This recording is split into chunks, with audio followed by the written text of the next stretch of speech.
Hello students, today we are going to discuss the topic real numbers for your board exam point of view. So in this session, we are going to cover some problems and the related concepts. So for each problem, stop the video, try yourself, and then verify the solution. Now, let us start.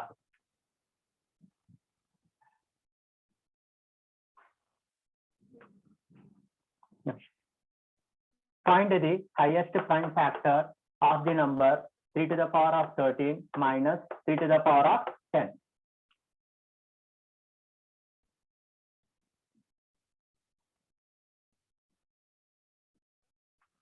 No.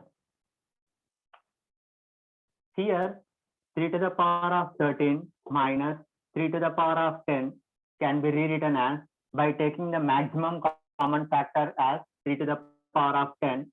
So the remaining will be 3 to the power of 3 minus 1, which will be same as 3 to the power of 10 into 3 cube 27 minus 1, 26, which can be further written as 3 to the power of 10 into 13 into 2.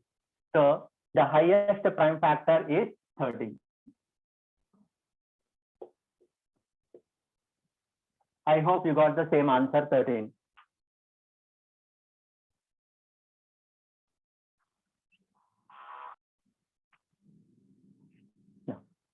The second problem is, let A and B are two positive integers such that the least prime factor of A is 3 and the least prime factor of B is 5. Then calculate the least prime factor of A plus B.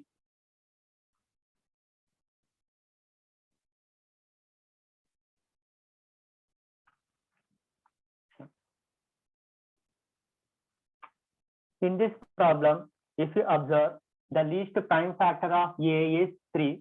Once the least prime factor of A is 3, then either the number A must be 3 or A must be the product of the prime factor. It can be 3 into 5 or 3 into 7 or 3 into 5 into 7, etc.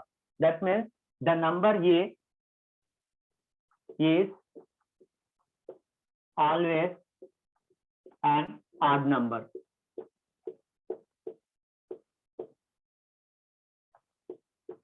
Which is basically a product of prime factors. In the same manner, the least prime factor of B is 5, hence B is also an odd number. Now we need to calculate the least prime factor of A plus B. So A plus B becomes an even number.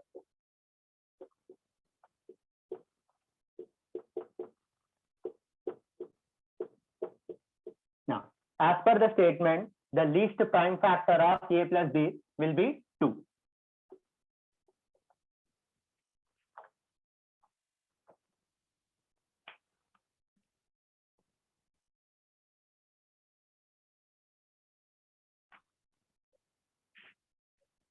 The third problem is, write one rational number between root 2 and root 3.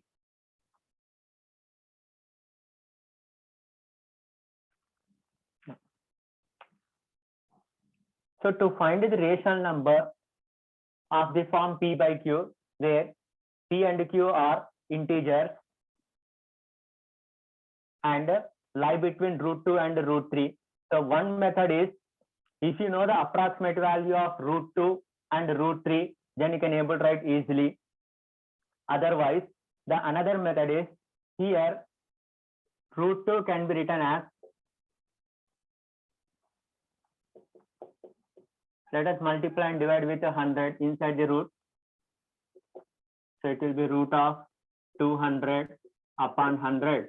In the same manner, root 3 also can be written as root of 300 upon 100. So this will become root of 200 upon 10. And this is root of 300 upon 10. Now you identify between 200 and 300 the perfect square. So one perfect square between 200 and 300 you can take as 225, which lie between 200 to 300. So the rational number between root 2 and root 3 becomes root of 225 upon 100, which is same as 15 upon 10. That is 3/2. But this is not the only rational number. You can have several rational numbers.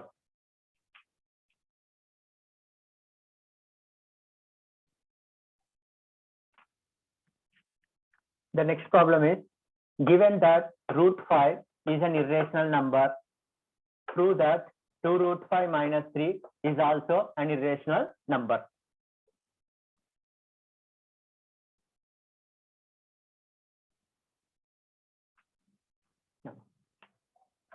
So here it is given that root 5 is an irrational number. So let us assume that 2 root 5 minus 3 is a rational number of the form p by q, where p and q are integers and q not equal to 0, and p and q are co-prime. That is, there is no common factor for p and q other than 1. So this can be rewritten as 2 root 5 equal to p upon q plus 3, which will be same as p plus 3q upon q. So root 5 equal to p plus 3q upon 2q. Now p and q are integers. So if you observe the right side expression, p plus 3q upon 2q is always a rational number, whereas the left side root 5 is already given as irrational number. So you cannot find any p and q satisfying this equation. Hence, we can conclude that 2 root 5 minus 3 is always an irrational number.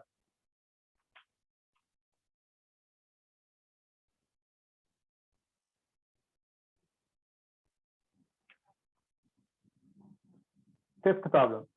Find the greatest number of 6 digits exactly divisible by 18, 24 and 36.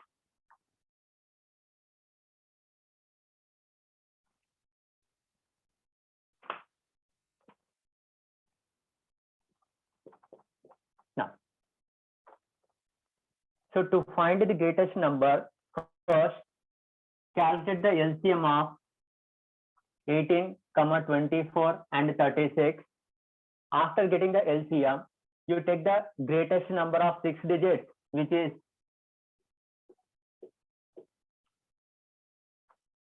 999999. So use this number and the LCM of 18, 24 and 36.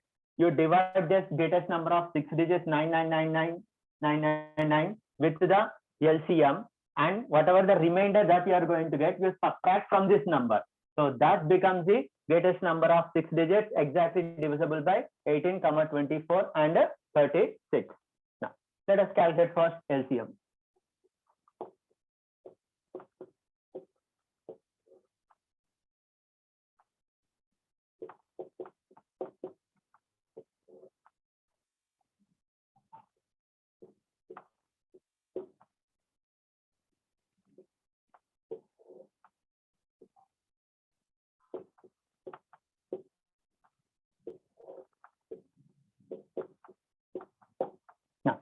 So the LCM is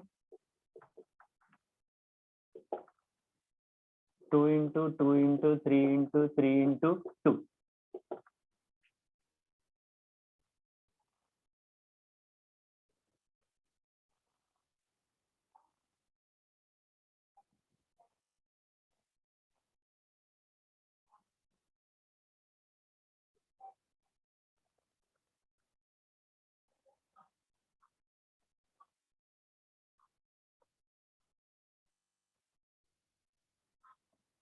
$72. Now, so divide the number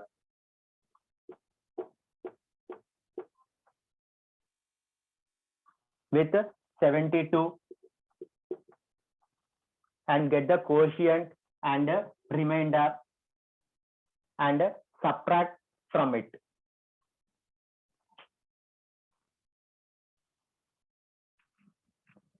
So when you divide 999999 with 72, so the quotient is 13,888 and the remainder is 63.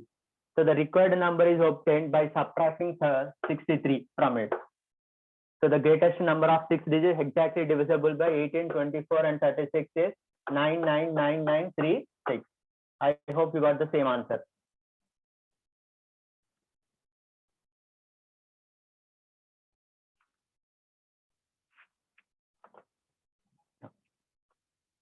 So the next problem is state fundamental theorem of arithmetic.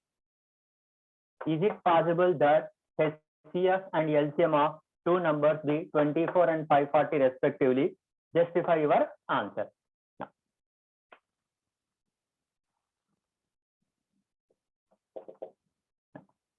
so what is fundamental theorem of arithmetic?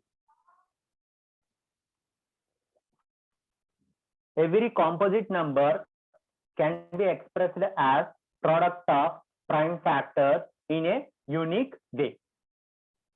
Now, so how to check whether 24 and 540 can be the HCF and LCM of two numbers? Now, we have some relation between the numbers and the HCF and the LCM. Product of numbers must be equal to the product of LCM and HCF. And also, HCF must be a factor of LCM. So you need to verify whether 24 is a factor of 540 or not. Now let us check. So 540 divided by 24. So this must be integer. If this is not an integer, then 24 and 540 cannot be the HCF and LCM.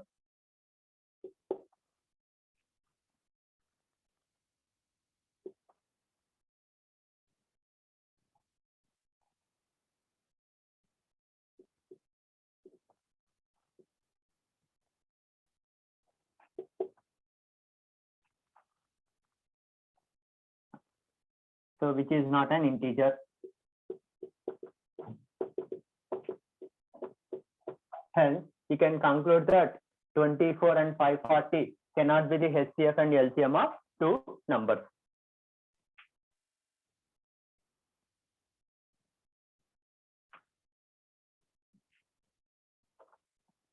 Sixth problem is, what is the smallest positive integer which when divided by 10, 9, 8, 7, 6 leaves the remainder 9, 8, 7, 6, 5 respectively?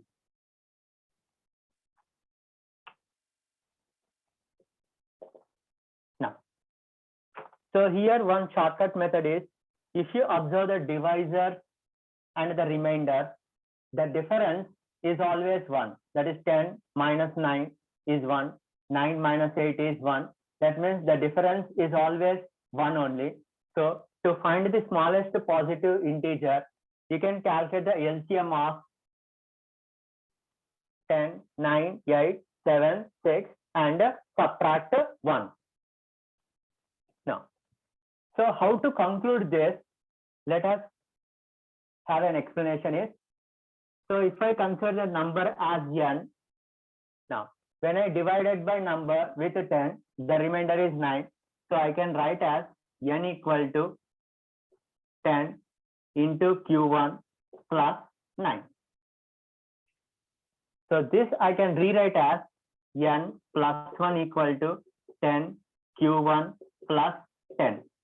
That means 10 into q1 plus 1.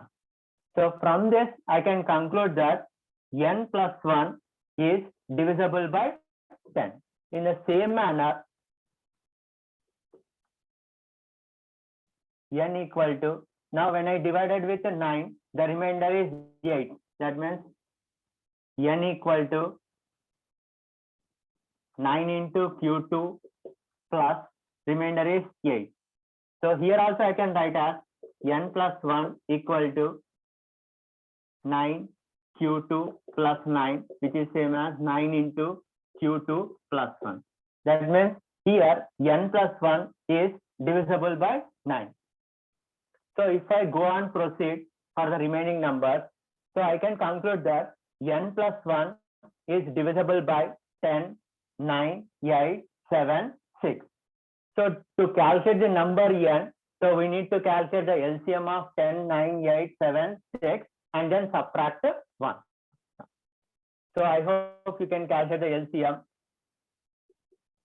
LCM of 10, 9, 8, 7, 6. So if you calculate the LCM, you will get as 2520. So the smallest positive integer, which when divided by gives the remainder 9, 8, 7, 6 respectively, will become now n equal to 2520 minus 1. That is 2519.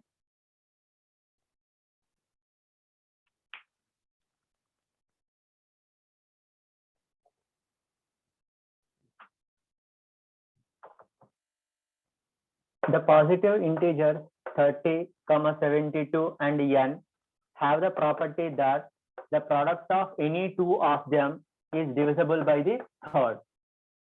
Find the smallest possible value of n.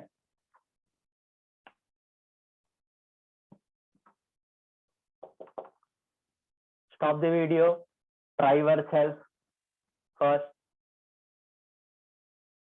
and then see the solution. So here it is given that product of any two of them is divisible by the third. That means if I consider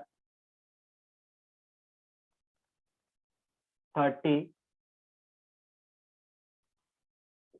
into n must be divisible by 72. Now observe the factors of 30 and 72. So 30 can be written as 6 into 5 and 72 can be written as 6 into 12. Now if you observe that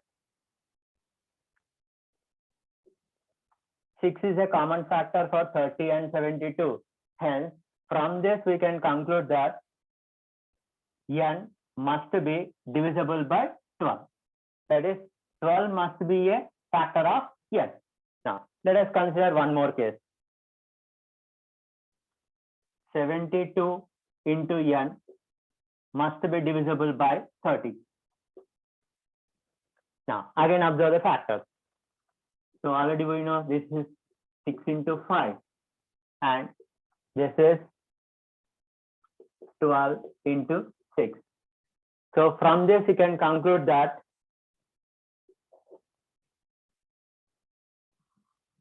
n must be divisible by 5. So the smallest possible value of n is 12 into 5, which is 60. Because 12 and 5 have no common factors.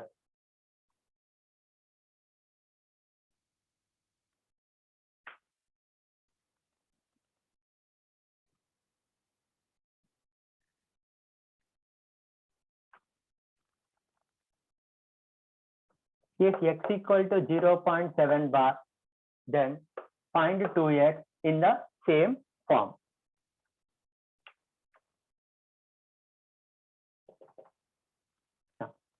So what is the meaning of 0.7 bar? So 0.7 bar means 7 is repeated indefinitely. That is x equal to 0.7777 and so on. So which is always a rational number. So this you can convert into the form of p by q, where p and q are integers. Now, So how many digits are going to repeat, that you observe. So here only one digit 7 is there, which is continuously repeating. So you multiply with the 10. So 10x equal to 7.7777 and so on. Now let us subtract the original number. 0.7777 and so on. So the left side will be 9x and the right side will be 7.0. So x equal to 7/9. We need to calculate 2x. So 2x will become now 14/9. Now let us divide directly.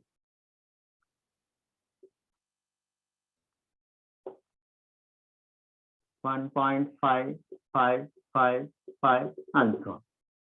That means this is same as 1.5 bar. I hope you got the same answer.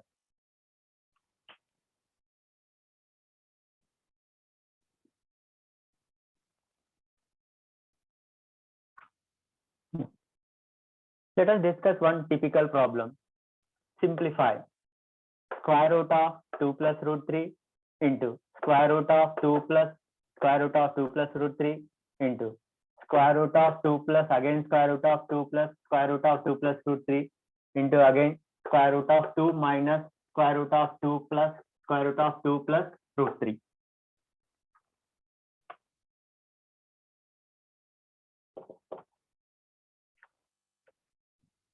Now, so here instead of multiplying these two, you try to observe this. Now, here it is in the form of 2 plus and 2 minus. So it is in the form of a plus b into a minus b. So you can take the product this as root of a square minus b square and simplify. After that, again you observe with the previous factor and again try to go on simplify. Then you will get the answer.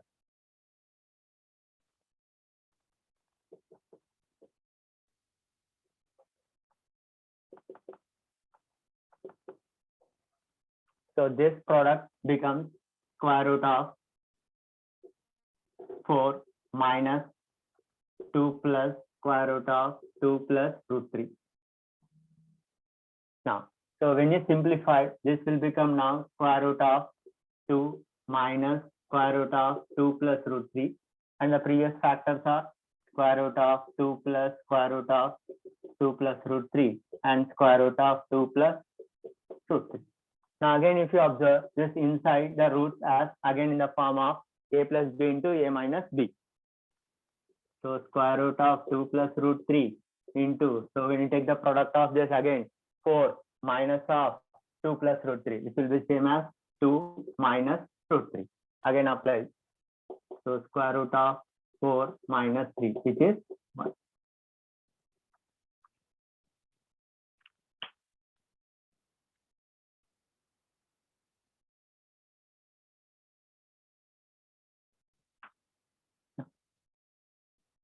So the next problem is show that the number 71 into 72 into 73 into 74 plus 1 is a perfect square.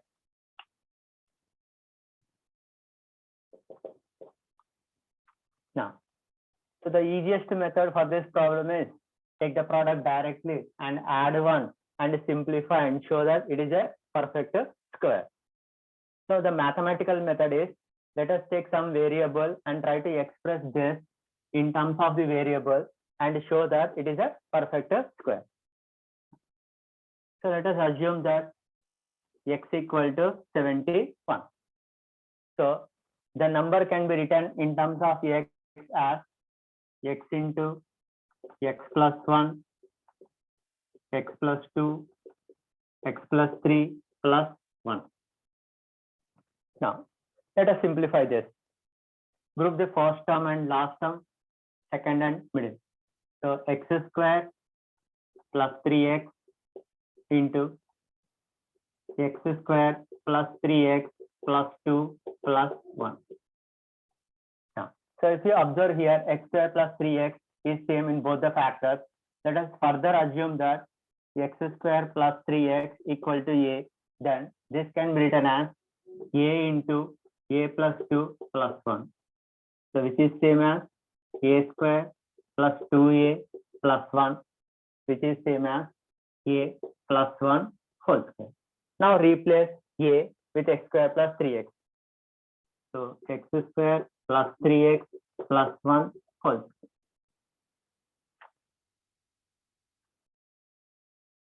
Now, so replace x with 71. So this, if you write x with 71, so 71 square plus 71 into 3 plus 1 whole square. Now, this can be rewritten as, so if I take 71 common, then it will be 71 into 74 plus 1 whole square. So here, these are the product of 4 consecutive numbers plus 1. So remember that product of any 4 consecutive numbers added to 1 is always a perfect square, which will be same as the first factor into the last factor plus 1 whole square.